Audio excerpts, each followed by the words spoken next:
नमस्कार स्टूडेंट्स, आज हम स्टडी करेंगे प्लांट ब्रीडिंग। तो different steps in plant breeding. तो फर्स्ट स्टेप है collection of variability, collection and preservation of all the different wild varieties, species, relatives of the cultivated species. तो सबसे पहले जीन्स कलेक्ट किए जाते हैं, जर्म प्लेजम कलेक्ट किया जाता है वाइल्ड वैरायटीज से, जो भी रिलेटिव स्पीशीज है उनसे। सेकेंड है evaluation and selection of the parents. Then the close relatives, wild relatives, they are used to identify plants with desirable characters. जो selected plants हैं उनको multiply करते हैं और hybridization किया जाता है उनका।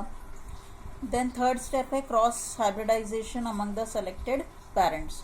तो जो भी parents selected है उनके बीच में hybridization किया गया है, 4 to 6 उनकी प्रजनी तैयार की जाती है।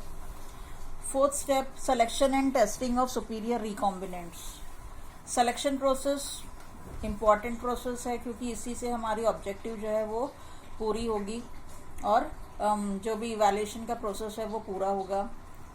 इसके बाद में इवैल्यूएशन के बाद में सेल्फ पॉलिनेशन किया जाता है प्लांट्स को 4 to 6 जनरेशन्स के लिए, ताकि होमोजाइगोसिटी डेवलप हो सके। Then testing, release and commercialisation of new cultivators.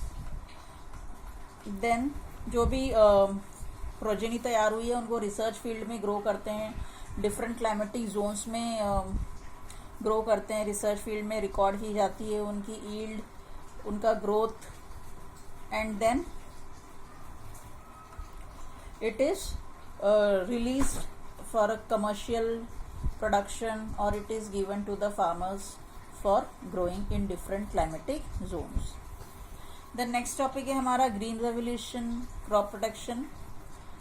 तो ग्रीन रेवोल्यूशन जैसे मैंने पहले भी बताया था कि विद द इंक्रीजिंग पॉपुलेशन जो कन्वेंशनल मेथड्स थे उससे हम फूड की जो सप्लाई है या फूड की जो डिमांड है उसको पूरी नहीं कर सकते थे, इसलिए डिफरेंट स्टेप्स लिए गए, डिफरेंट टेक्निक्स यूज़ की गई जिससे कि वीट, मेज़, बाजरा, सीरियल्स या मिलेट्स की प्रोडक्शन इंक्रीज किया गया। तो that was called green revolution. Then white revolution भी सेम है, लेकिन ये it is related to milk production. Milk की कमी को पूरा करने के लिए, डेयरी प्रोडक्ट्स की कमी को पूरा करने के लिए new techniques, hybridization techniques use की गई, फिशरीज में डेवलपमेंट किए गए।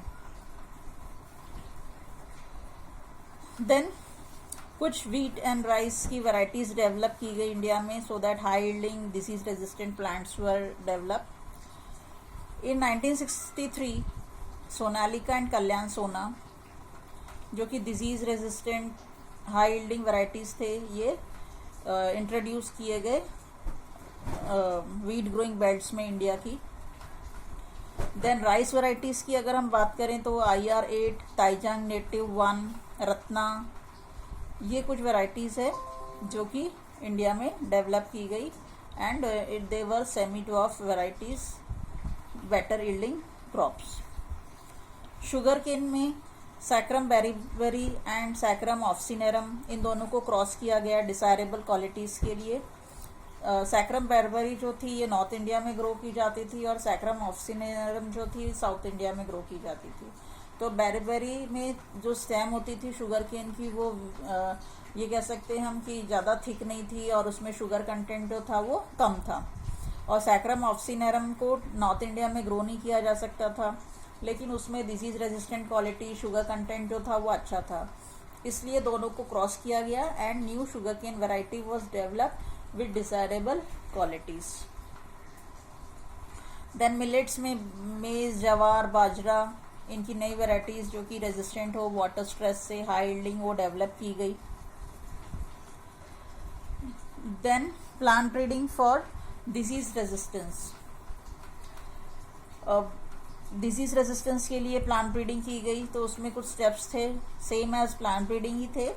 Screening germplasm for resistance, germplasm alleles collect करना, वाइल्ड वैरायटीज़ के जीन्स कलेक्ट करना, जीन बैंक तैयार करना, hybridization of the selected parents, then selection and evaluation of the hybrids, selection of the parents या वो seeds pick करना, multiply करना जिसमें कि डिजायर्ड ट्रेड्स पाए गए, testing and release of new varieties, the newly selected lines were evaluated for yield and then agronomic traits, जो कि डिसीज रेजिस्टेंट थी agronomic trait.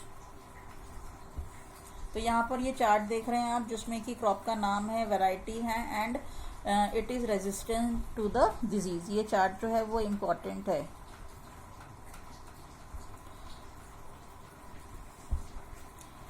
Then moong bean में resistance to yellow mosaic virus introduce किया गया। Powdery mildew was induced by mutation. Resistance to yellow mosaic virus in bhindi, जो कि एक wild species से ट्रांसफ़र की गई थी, Parbhani Kranti. Then plant breeding for developing resistance to insect pest. High aspartic acid, low nitrogen and sugar content in maize leads to resistance to मेज। ये जो चार्ट है इसमें फिर से क्रॉप्स, उनकी वैरायटी और इंसेक्ट पेस्ट का नाम दिया गया, जो कि उसको इफेक्ट करता था या इससे इस इंसेक्ट पेस्ट से इसे रेजिस्ट किया गया है। Thank you.